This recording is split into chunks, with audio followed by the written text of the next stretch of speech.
Programme تخلیق میں سلسلہ شامل کریں گے نقش خیال۔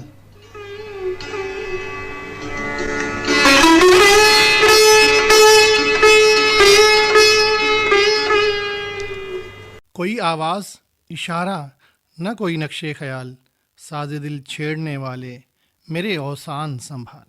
سامعین، اردو اور مقامی زبانوں میں بھی تخلیق ہونے والا ادب یوں تو ہمارے تمدن اور تہذیب اور ثقافت کو اجاگر کرتا ہے، مگر لوک ادب میں اس کا خاص رنگ جھلکتا ہے۔ یوں تو اردو ادب کی بہت سی اصناف ہیں، لیکن اپنے سامعین کے لیے آج کے پروگرام تخلیق میں ہم سلسلہ نقش خیال میں اردو ادب کی صنف ماہیہ کے بارے میں گفتگو کریں گے۔ جی سامعین، ہمارے ساتھ شریک گفتگو ہیں باقر رضا زیدی صاحب، جو کہ ایم فل اردو اسکالر ہیں اور اس وقت ایک تعلیمی ادارے سپیریئر سائنس کالج میں اردو کے لیکچرر بھی ہیں۔ تو ان کے ساتھ ہم نقش خیال میں گفتگو کریں گے صنف ماہیہ کے بارے میں۔ باقر رضا زیدی صاحب، آپ کو ہم خوش آمدید کہیں گے۔ باقر رضا زیدی صاحب، آپ کے وقت کا بہت بہت شکریہ، اور ہم آپ کے اس قیمتی وقت میں سے جاننا چاہیں گے ماہیہ کے بارے میں۔ تو ہم بات کرتے ہیں جب ماہیہ کے حوالے سے، تو میں جاننا چاہوں گا کہ ماہیہ ادب کی کون سی صنف کو کہا جاتا ہے اور اس کا تعلق ہے وہ کہاں سے ہے؟ دیکھیے، اصناف شعری جو ہیں اردو ادب میں، جب ہم شاعری کی بات کرتے ہیں تو شعری اصناف جو ہیں اس میں جس طرح غزل ہے، اس میں نظم ہے، مثنوی ہے، اسی طرح جو ماہیہ ہے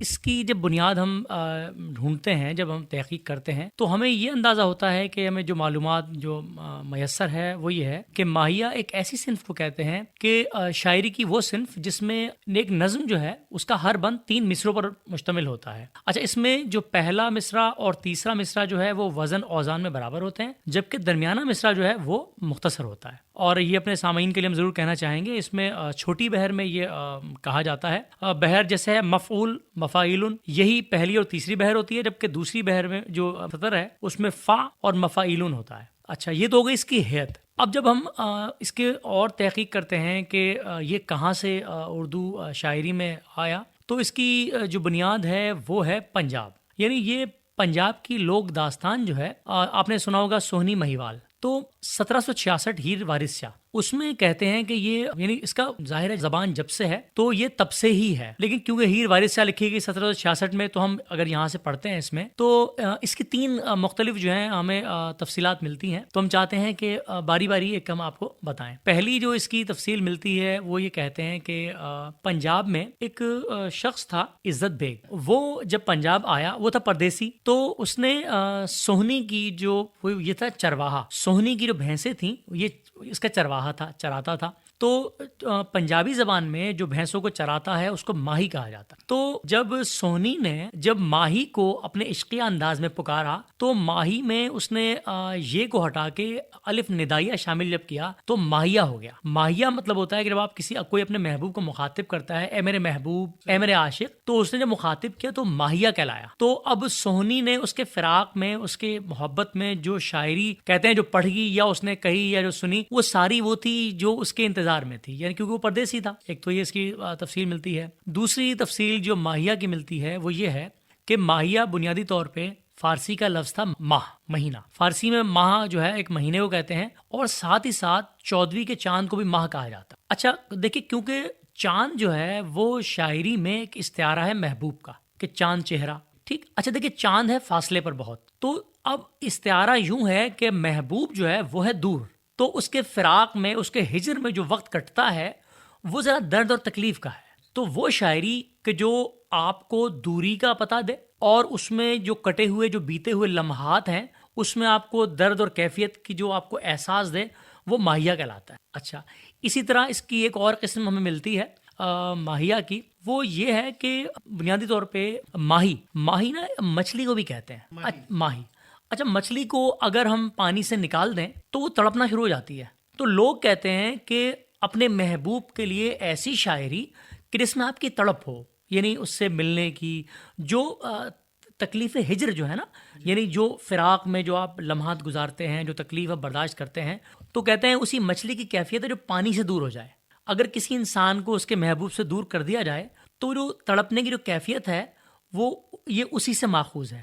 تو ماہیہ ایسی صنف کو کہتے ہیں 3 مصروں کی کہ جو اپنے محبوب کے فراق میں اس کی دوری میں جو شاعری تخلیق پاتی ہے وہ ماہیہ کہلاتی ہے۔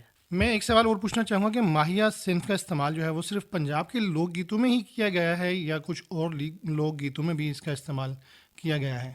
دیکھیے ہوتا یہ ہے کہ ابتدا جہاں سے ہوتی ہے تو وہ چیز وہاں سے جب آگے پنپتی ہے، جب پھیلتی ہے تو مختلف زبانوں میں اس کا استعمال ہوتا ہے. جب یہ پنجاب سے نکل کر اردو زبان میں شامل ہوئی تو اب ہوا کیا کہ جیسے استاد قمر جلالوی جیسے بڑے شعراء نے، اور ابھی حال ہی میں امجد اسلام امجد مرحوم ان کا انتقال ہوا، اگر آپ ان کی شاعری دیکھتے ہیں تو آپ کو بہترین شاعری ماہیے ان کے ملتے ہیں. تو قمر جلالوی صاحب کا، استاد کا جو نام ہے اردو شاعری میں، ایک بہت ایسے شاعر کا نام ہے کہ جو استعارے کے طور پہ استعمال ہوتے ہیں. مطلب تو بے شک اس کی ابتدا پنجاب سے ہوئی، لیکن اب کیونکہ یہ بالکل پنپ چکی ہے، یہ اپنے عروج پر ہے، تو آپ کو بڑے بڑے شعراء جو ہیں وہ شاعری کرتے ہوئے نظر آتے ہیں. تو اس کے لیے میں ضرور ہم ایک اس کی مثال دینا چاہیں گے استاد قمر جلالوی کی. کہتے ہیں کہ تم روٹ کے مت جانا مجھ سے کیا شکوہ، تم روٹ کے مت جانا مجھ سے کیا شکوہ، دیوانہ ہے دیوانہ.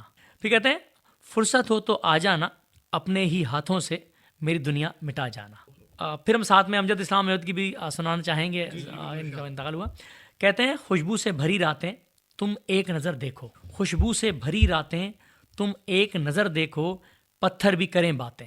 دن رات کی گردش میں کچھ بھی تو نہیں قائم، دن رات کی گردش میں کچھ بھی تو نہیں قائم، ہر چیز ہے لرزش میں. تو یہ اب ظاہر ہے جب اتنے بڑے شعراء نے اس کا استعمال کیا تو اب یہ ہے کہ اردو ادب میں بڑے بڑے نام ہیں جو آپ کو ماہیے کہتے ہوئے نظر آتے ہیں. بہت خوب. اچھا، میں ایک سوال اور پوچھنا چاہوں گا آپ سے کہ ماہیہ سے قبل بھی اس حوالے سے کچھ اس طرح کی جو ستر ہے یا اس ماہیت کے حساب سے کچھ اور بھی اس طرح سے شاعری شامل کی جاتی تھی، جیسے کہ ہم نے سنا کہ ٹپا بھی ایک پنجابی زبان میں ایک حیت ہے، صنف ہے جس کو کہ کہا جاتا تھا، اور ماہیہ اسی سے ماخوذ ہے یا اسی سے نکلا ہے یا اسی کے مطابق ہی ہے. اس حوالے سے جاننا چاہوں گا. دیکھیے آپ نے بالکل صحیح کہا. ایسا ہے کہ جس طرح جب ہم اس کی حیت دیکھتے ہیں تو شعر کہتے ہیں 2 مصروں، کم سے کم 2 مصرے شعر کہلاتا ہے. اسی طرح رباعی ربوع سے ہے 4، تو اگر بند میں 4 مصرے ہوں گے تو ماہیہ کے لیے آپ کو ثلاثی بھی ملتا ہے، یعنی ایک ایسا خیال جو 3 سطور میں مکمل ہو گیا ہو.